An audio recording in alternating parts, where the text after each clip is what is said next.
Dubai में सट्टेबाज के कैश पर डांस पे चांस मारने वाले फिल्मी सितारों की लिस्ट और लंबी होती जा रही है। अब इस लिस्ट में 34 और बॉलीवुड सितारों के नाम जुड़ चुके हैं। ईडी उन्हें एक एक कर नोटिस थमा सकती है। सौरभ चंद्राकर ने अपने दुबई वाले हेडक्वार्टर से 5,000 करोड़ की रकम हवाला के जरिए भेजी थी। इससे किस अफसर को 55 लाख महीना और किसे 75 लाख महीना मिला, इसका भी पता ईडी को चल चुका है।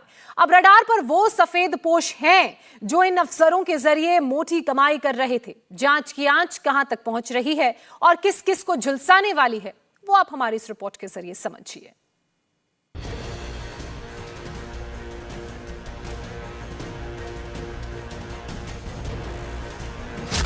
जूस वाले का 20,000 करोड़ का रायता। ईडी के जाल में फंसे अफसर, नेता, अभिनेता। भिलाई से दुबई तक सट्टेबाजी का सिंडिकेट। सौरभ चंद्राकर के सट्टेबाजी का किंग बनने की कहानी भिलाई की इसी जूस फैक्ट्री से शुरू होती है, जहां 4 साल पहले वो जूस बेचा करता था, लेकिन अब वो 200 करोड़ की रोजाना कमाई करता है। 20,000 करोड़ का उसका काला कारोबार है। 60 से ज्यादा सट्टेबाजी की इलीगल वेबसाइट्स चलाता है। दुबई में उसकी कंपनी का हेडक्वार्टर है। देश के कई बड़े शहरों में उसकी फ्रेंचाइजी है।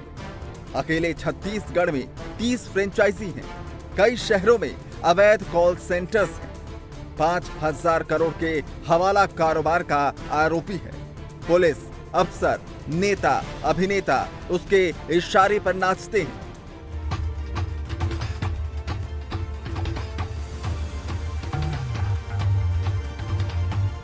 ED, Chhattisgarh police, Madhya Pradesh police, Andhra Pradesh police, Kolkata police को उसकी तलाश है।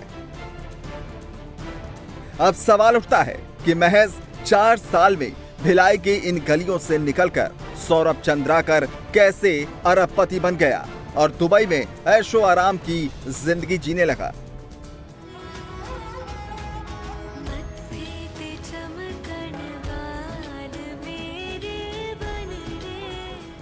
दरअसल भिलाई में सौरभ चंद्राकर को सट्टेबाजी ने ही बर्बाद किया था। वो 15-20 लाख रुपए सट्टे में हार गया था, जो एक जूस वाले के लिए बड़ी रकम थी। इस दौरान उसे एक बात समझ आई थी कि सट्टा खेलने में बर्बादी है और सट्टा खिलाने में अकूत कमाई। 2018 के आखिर में दुबई पहुंचते ही उसने सट्टेबाजी का यूनिक ऐप डेवलप करवाने के बारे में सोचना शुरू कर दिया। इसी दौरान एक दोस्त ने उसे हैदराबाद से चलने वाले बेटिंग ऐप रेड्डी अन्ना के बारे में जानकारी दी। उसने रेड्डी अन्ना ऐप के संचालक से मिलकर सट्टेबाजी के काले कारोबार की ट्रेनिंग ली और 2019 के आखिर में महादेव बेटिंग ऐप लॉन्च कर दिया। अब उसे एक सिंडिकेट बनाने की जरूरत थी जो अवैध सट्टेबाजी के काले कारोबार को आगे बढ़ा सके। लिहाजा उसने अपने 5 दोस्तों रवि उप्पल, अतुल अग्रवाल, कपिल चेलानी, सतीश कुमार और राजकुमार को साथ मिलाया और सट्टेबाजी के ऑनलाइन गेम में कूद पड़ा। सट्टेबाजी के नेटवर्क को चलाने के लिए सौरभ ने सभी दोस्तों को अलग अलग जिम्मेदारियां बांटी। खुद सौरभ चंद्राकर ने महादेव बुक ऐप के पैसों का लेन देन और लाइसेंसिंग का काम संभाला। रवि उप्पल को digital platform, ID password system की देखरेख का जिम्मा सौंपा।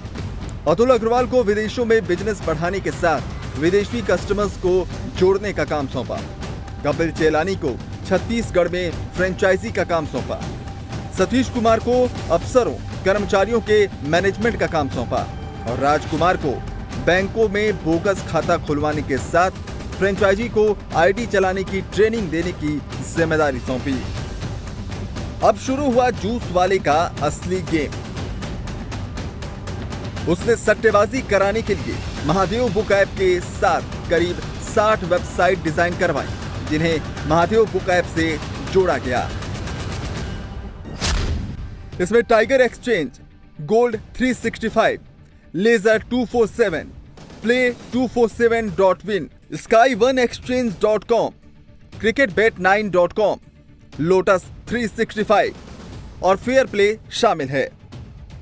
लेकिन सट्टेबाजी की इन वेबसाइट्स पर आसानी से ग्राहक नहीं आते, लिहाजा इसके लिए सौरभ चंद्राकर ने महादेव बुक ऐप को बड़े बड़े फिल्मी सितारों से प्रमोट कराया। इनमें कॉमेडी किंग कपिल शर्मा, बोमन ईरानी, रणबीर कपूर समेत बॉलीवुड के कई बड़े सितारे हैं। इसके अलावा उसने देश के तमाम शहरों में महादेव बुक ऐप की फ्रेंचाइजी बांट दी।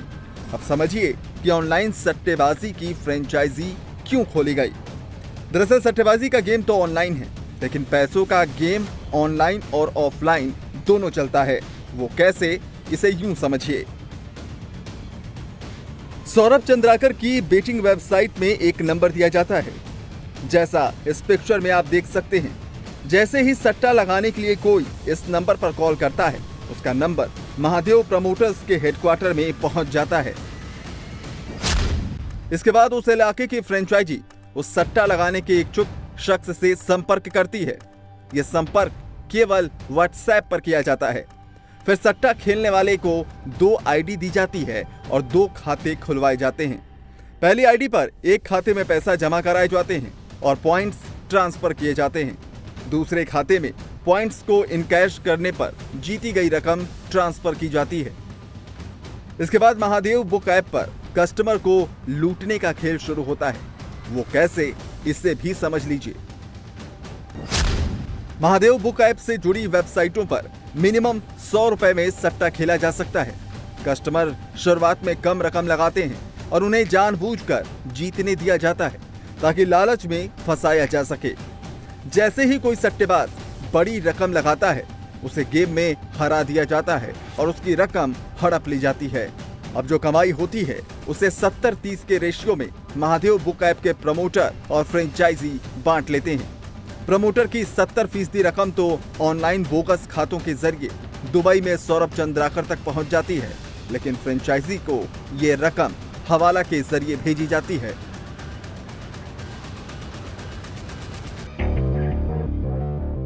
सौरभ चंद्राकर का काला कारोबार दिन दूना रात चौगुना रफ्तार से फल फूल रहा था, लेकिन तभी 27 फरवरी 2023 को अंबिकापुर में 11 सटोरिये दुर्ग पुलिस के हत्थे चढ़ गए। उनके कब्जे से कई laptop, mobile, bank passbook, chequebook जब्त किए गए। पूछताछ में छत्तीसगढ़ पुलिस को पहली बार महादेव बेटिंग ऐप और सौरभ चंद्राकर के बारे में पता चला। जांच आगे बढ़ी तो चौंकाने वाला खुलासा हुआ कि उसका पूरा सिंडिकेट है। शहर शहर कॉल सेंटर बनाकर युवाओं को सट्टेबाजी में फंसाया जा रहा है और हवाला के जरिए मोटी रकम इधर से उधर की जा रही है।